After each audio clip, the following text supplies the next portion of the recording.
Hello, everyone. My name is Tara Gladden, and I am the director and the curator for the Kohl Gallery at Washington College. Today, I'm speaking with graduating senior Tatiana Baughman about the work she has created for her senior capstone in studio art. Hello, Tatiana. How are you? Nice to Hi, see you. and you as well. I would love to just jump right in and ask you to introduce the work that you're showing as part of Unsettled and maybe show us a few images. Yeah, absolutely. I will have two works that I'll be showing you guys today. One is entitled 6 Feet, and the other is Microscopic. Both of these works were inspired basically out of the time that we're experiencing right now in the current state of the world.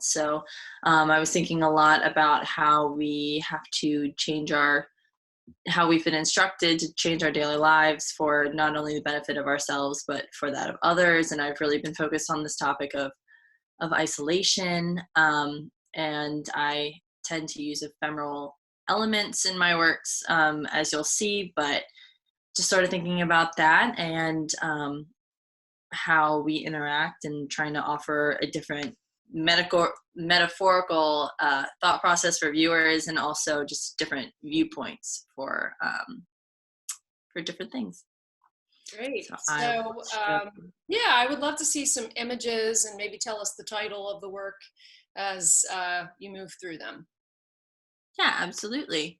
So 6 feet apart, I took flowers from my yard, and I acquired these acrylic, pieces, and they basically encase these flowers, which were found in my yard, as I just said, but they also are holding flowers from trees that were planted in our yard for like each child that was born, so sort of commemorative in that way. But I took them and I painted on the acrylic pieces themselves, and then I pressed it together and pulled it apart, so it had sort of an imprint, and the colors that I used were reflective of the current state of the flowers that were from outside. And so from there, I pressed the flowers to the best of my ability and wanted to see whether or not I could get them fully flat, how they would change, how the view of the flowers would change. And from there, I put little copper wire pieces in the corner so that I could have them, stay together in some way. But also I was thinking about the fact that I'm protecting these flowers, I'm also changing the flowers, and yet there's still oxygen able to get to them. So they're still going to change over time, which is very true to form, I think, even now with the state of the world and coronavirus.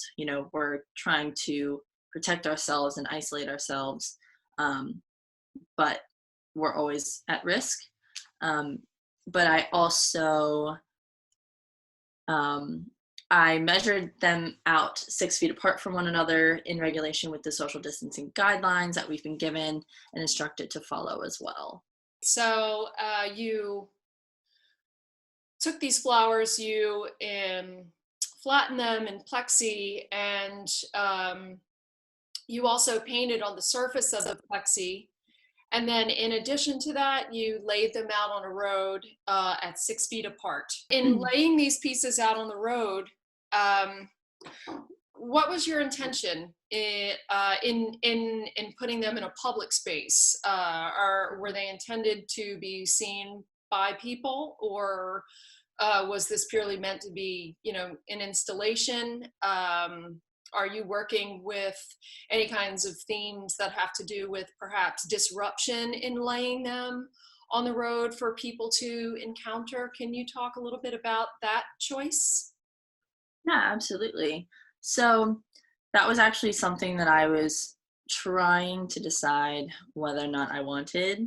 I actually chose not the best time of day. Well, I guess debatable, but I chose a time of day when people actually were coming home and still traveling a bit. I found that there was a decent amount of traffic in my neighborhood. So I had neighbors that were walking around with their dogs, and then there were cars coming down the road. So I had to like gather them really quickly so that they wouldn't get crushed. And I didn't want to hinder people too much. So it was something that I was thinking about, but I couldn't, or just didn't necessarily come to, I didn't come to a decision on how I felt exactly about them in relation to impeding people. I guess I didn't want them to impede people, but people also were, not coming up close to look at them. They were like keeping that distance around that perimeter too. So it sounds like, I mean, it sounds to me that the idea behind the piece was, in terms of laying them on the road, was almost more of like an installation choice, or a way to present them in a way that could be captured via photo, or video, a way to contextualize them, but they weren't necessarily meant to be interactive with the audience.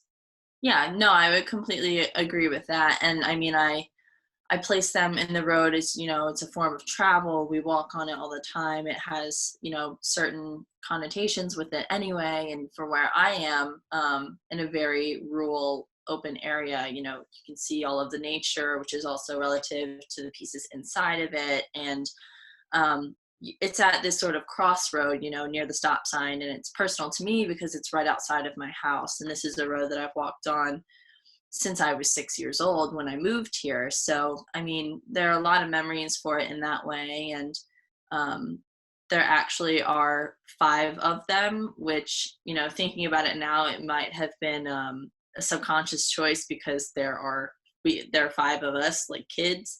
So in that way too, I think the choice of not getting more and making more of them, it felt natural, and I think I'm just now realizing why. So yeah, that's but yeah. interesting.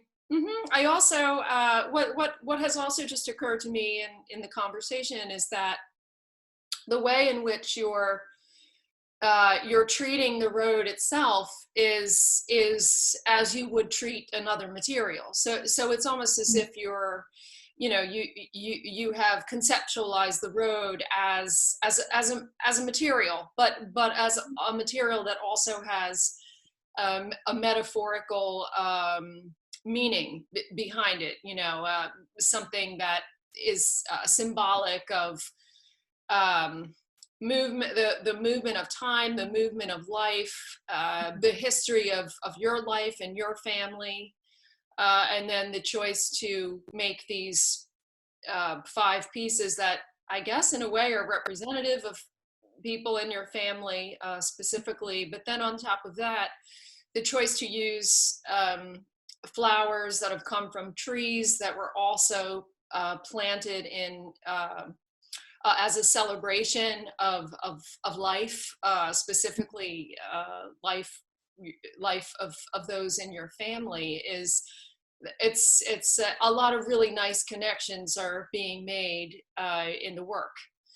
I'd also like to ask about, in this particular piece, I get some of the ideas behind pressing the flowers, leaving them a little bit vulnerable and somewhat exposed to the air so that they can go through a natural kind of transformative process in terms of how they change over time.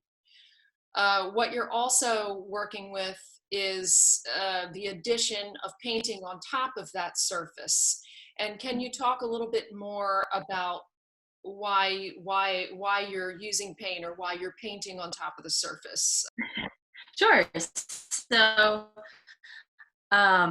I actually was inspired by something that I had seen online, and I'd watched someone do a floral painting on a piece of glass, which was then, turned into this floating frame for, house, which is fairly typical sometimes in the way that I work. If I either see something, see an idea, or rather materials being used and then become inspired to use them in some way, or I might have an idea already to then I have to go and find materials for that. But for this purpose, I wanted to combine the paint with the flowers as sort of this commemoration of the color, but I wanted to press it and have it still obscure the flowers enough to where we didn't get a fully clear view and have sort of a relation to just pressed flowers. I wanted it to be a little obscure because I think that also plays into some of the perceptions now, in the sense that we don't necessarily know. I guess there are things beneath the surface that we may not see and change, and especially with, you know, coronavirus, we don't know everything about it, and so the view on it is a little bit obscure. I think that was mostly what I was thinking about.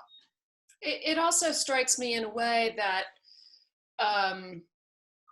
the addition of the paint on the surface could also somehow be related to, and this is a theme that I see coming up a lot, a theme related to having control and not having control. So you don't have much control over how the flowers are changing under the surface. That's a very natural process that, yes, you've set up those parameters, but you only have so much control over that process.